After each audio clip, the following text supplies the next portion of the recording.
You're not stuck in life. You're stuck in your head. And the worst part? You don't even realize it.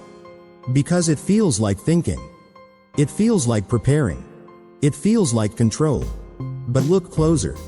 How many conversations have you replayed?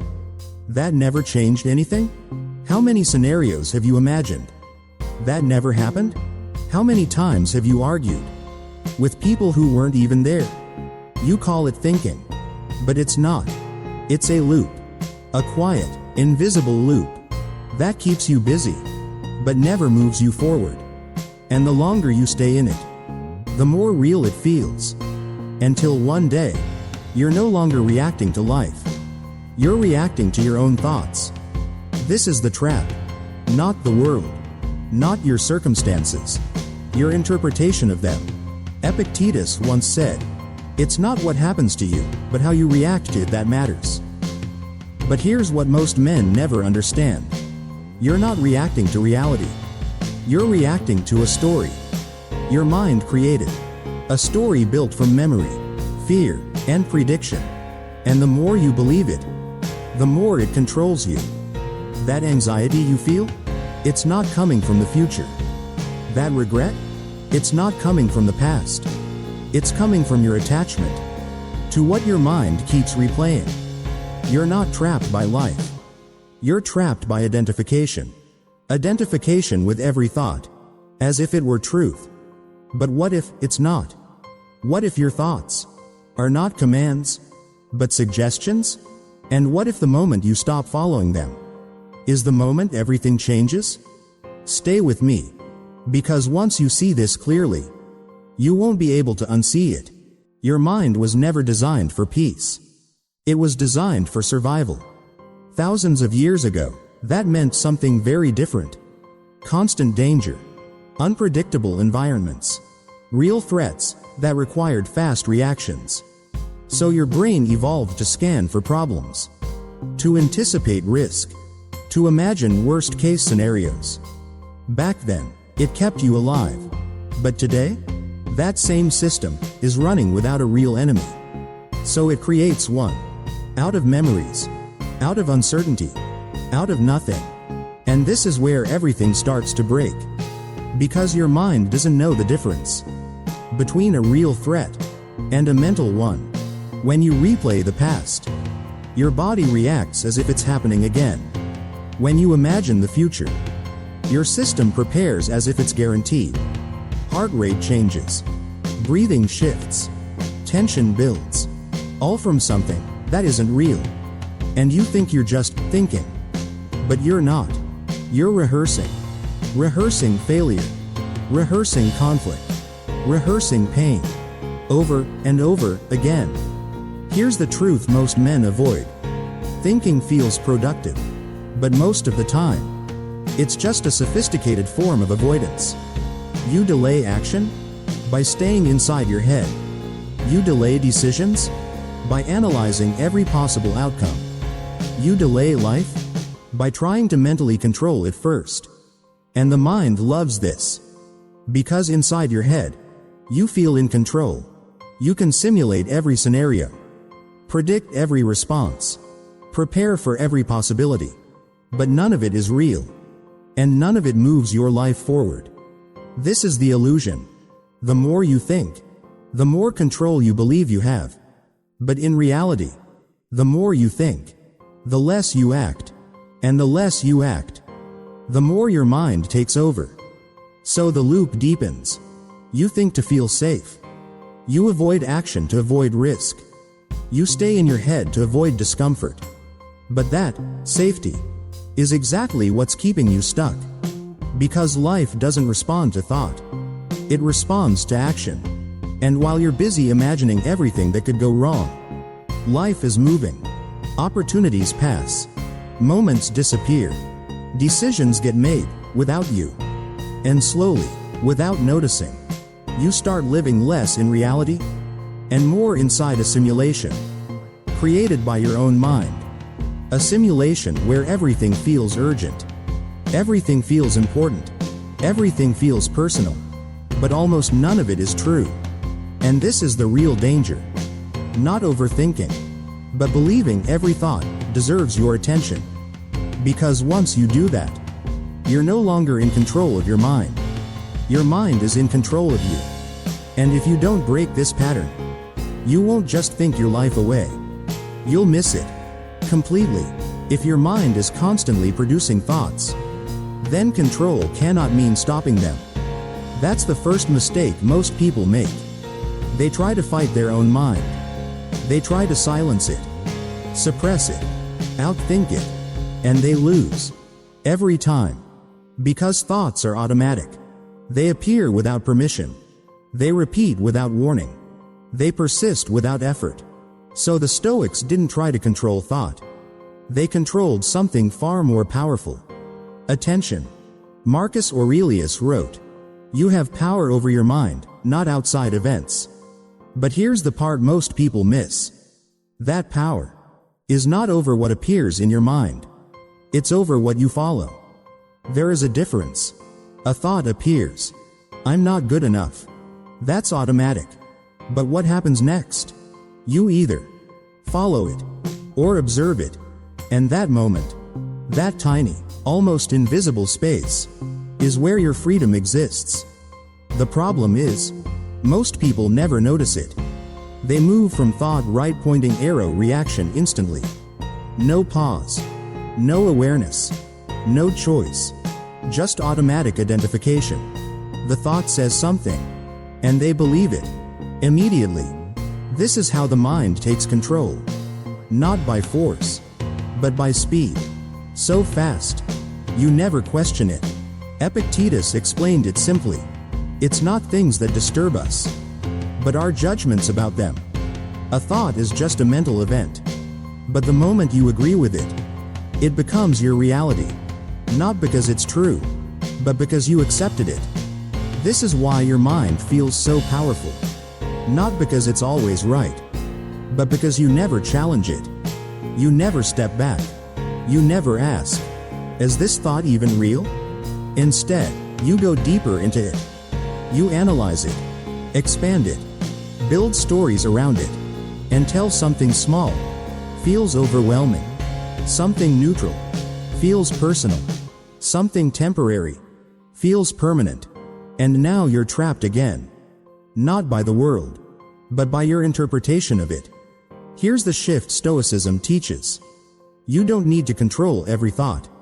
You need to stop identifying with every thought.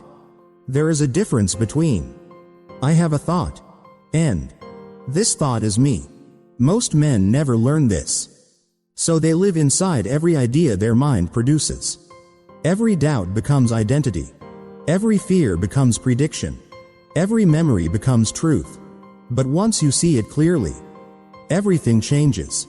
A thought appears, and instead of reacting, you watch it. No judgment, no resistance, just observation. And suddenly, it loses power.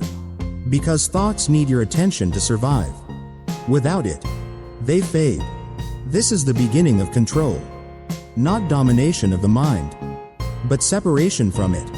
You are not your thoughts. You are the one who sees them. And once you understand that, you stop being controlled and start choosing. If thought is not the problem, then what is? It's attention. Because whatever you give your attention to expands. It grows. It takes over your experience. And your mind knows this. So it constantly throws things at you. Memories, fears, imagined scenarios, hoping you'll follow. And most of the time, you do. Not consciously, but automatically. A thought appears. And before you even realize it, you're inside it, building it, expanding it, reacting to it. This is how attention gets hijacked. Not by force, but by habit. You've trained yourself to follow every thought, as if each one deserves your time, as if each one matters. But here's the truth. Most thoughts are noise. Not insight. Not truth. Just mental activity. And the more attention you give them, the louder they become, until your mind feels overwhelming. Not because it's powerful, but because you're feeding it constantly. This is the hidden dynamic. Attention is energy, and your mind is consuming it all. Every replayed conversation, every imagined future, every internal argument, it drains you. Slowly, quietly, constantly. And you don't notice, because it feels normal. But imagine this. What would happen if you stopped following? Not stopping thoughts, just not engaging. A thought appears, and instead of entering it, you stay where you are. You notice it, but you don't move toward it. No reaction, no expansion, no story, just awareness. At first, it feels unnatural, because you're used to reacting, used to analyzing, used to being inside your head. But over time, something shifts. You begin to see thoughts differently. Not as instructions, but as options. And that changes everything. Because now, you choose. You choose where your attention goes. You choose what matters. You choose what deserves your energy. This is control. Not controlling thoughts, but controlling direction. The direction of your awareness. And once you have that, your mind loses its grip. Because it depends on your attention. Without it, it can't sustain the illusion. Think about it. A thought cannot control you unless you follow it. A fear cannot dominate you unless you feed it. A story cannot trap you unless you believe it. So the real question is not, how do I stop thinking? It's, why am I following everything I think? Because the moment you stop, you create space. Space between thought and reaction. Space between emotion and action. Space where clarity begins. And in that space, you're no longer reacting. You're observing. You're deciding. You're in control. This is why attention is your greatest power. Not your intelligence. Not your emotions. Not your past. Your attention. Because wherever it goes, your life follows. And if you can learn to direct it intentionally, instead of losing it automatically, you don't just calm your mind. You reclaim your life. Understanding your mind changes nothing if you don't act differently. Because awareness without action is just another form of thinking. And thinking is exactly what trapped you here in the first place. So this is where most men fail. They understand the idea. They agree with it, but they never apply it. And their life stays the same. So let's make this simple. You don't need a complex system. You need a repeatable one. A system you can use in real moments. Not when you're calm, but when your mind starts pulling you back in. It starts here. The body. Your mind can lie. Your thoughts can distort reality. But your body? It tells the truth. Every time. Tension in your shoulders. Shallow breathing. Tightness in your chest. These are signals, not problems. Signals that your attention has drifted. So the first step is simple. Return to the body. Not philosophically. Physically. Feel your breath. Slow it down. Notice the air moving in and out. Feel your feet on the ground. Your hands where they are. This is not relaxation. This is grounding. You're pulling your attention out of imagination and back into reality. Step 2. Check the facts. Not the story. Not the interpretation. Just the facts. What actually happened? What was actually said? What is real? Right now? Because your mind exaggerates. It fills in gaps. It assumes. But reality is usually much simpler and much quieter. When you return to facts, you cut through the noise. You stop reacting to imagination and start responding to reality. And then comes the most important step. Action. Not big action. Not perfect action. Just the next obvious thing. Send the message. Open the document. Make the call. Stand up and move. Anything. That brings you back into real life. Because here's the truth. Action destroys illusion. The moment you act, You interrupt the loop. You stop rehearsing and start living. And your mind hates this. It will resist. It will tell you, you're not ready. You need more time. You should think about it more. But that's the trap. That's how it keeps control. So you don't negotiate with it. You move. Even if it's small. Even if it's uncomfortable. Because every time you act, you prove something to yourself. You prove that you are not your thoughts. You prove that you don't need certainty to move. You prove that control comes from doing, not thinking. And over time, this builds something powerful. Trust. Trust in your ability to act without overthinking. Trust in your ability to handle reality without rehearsing it first. And slowly, the pattern breaks. You think less. You act more. You hesitate less. You engage more. And life starts to feel different. Not because the world changed, but because you did. If this is starting to click for you, don't just listen. Commit to it. Because this is not motivation. This is a practice.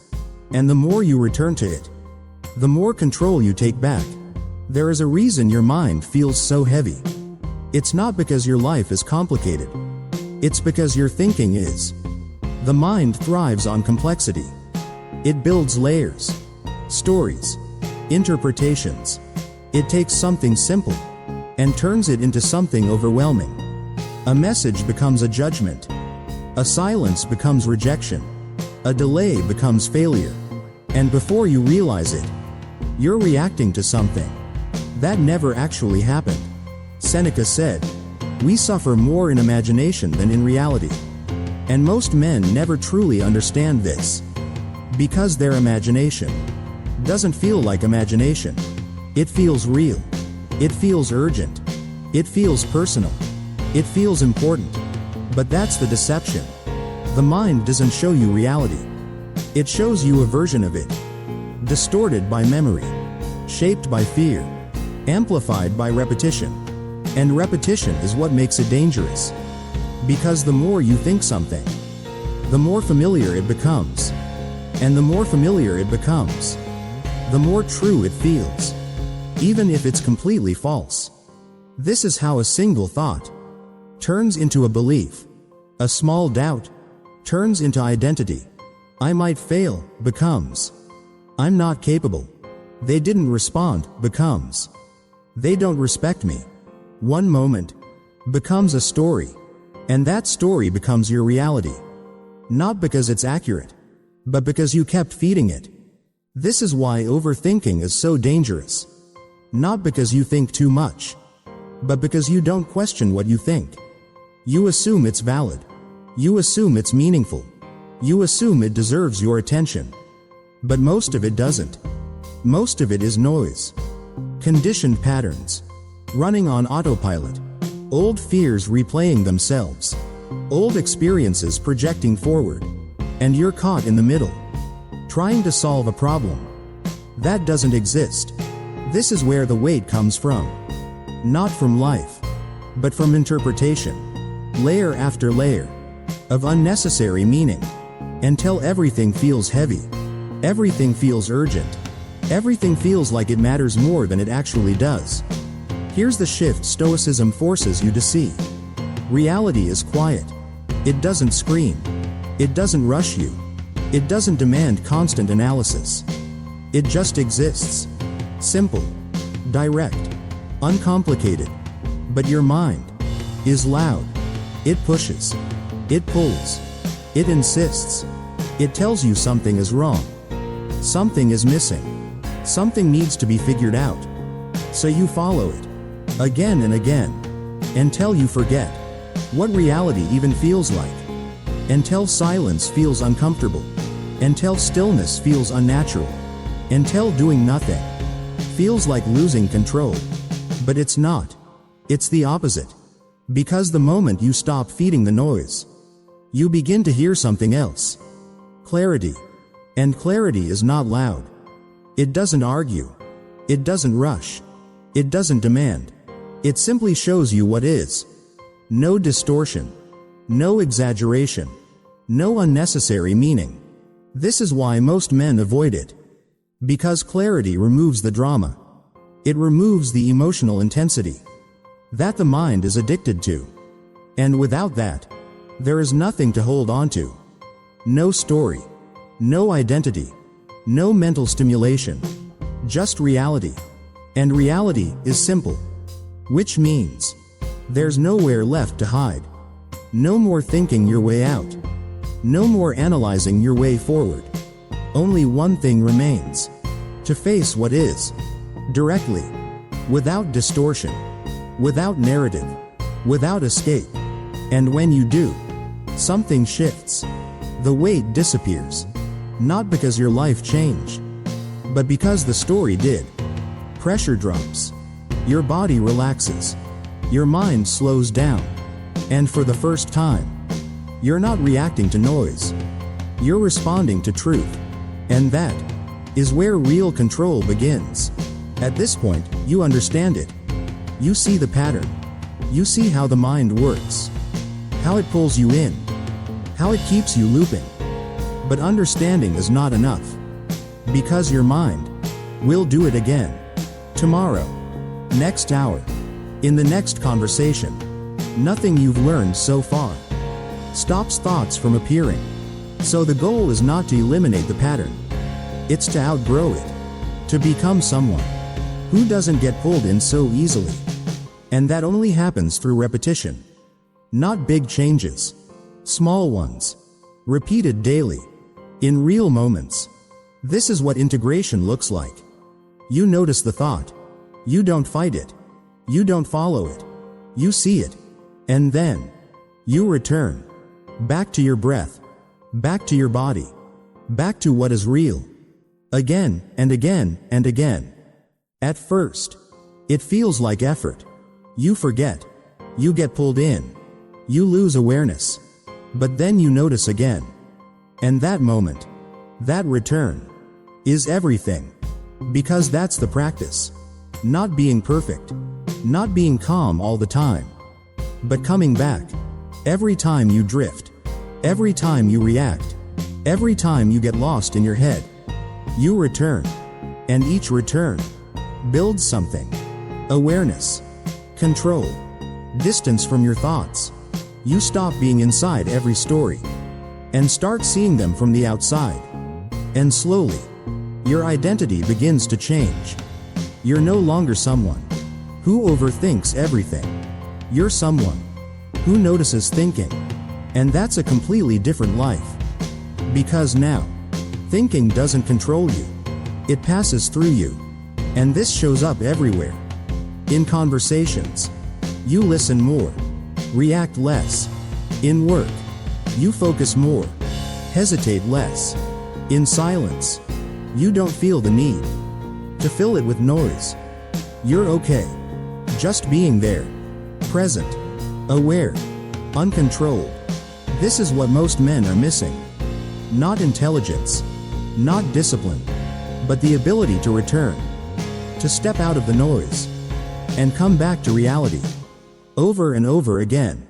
Until it becomes natural. Until it becomes automatic. Until it becomes who you are. Because freedom is not a moment.